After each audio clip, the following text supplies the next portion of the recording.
கரும தேவதை கருணை பார்க்கையில் சபலம் பறக்குது சரீரம் மறக்குது ஆண்டு 18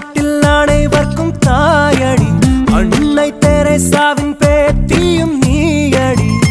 எந்த பெண்ணோடும் 70 காமமே அடி உன்னோடு தோணலையே சிறு முந்தானை மூடிடும் தெய்வமே உன்ன முத்தாட தோணலையே ஏலே ஏலே மருது இவ எந்த ஊர்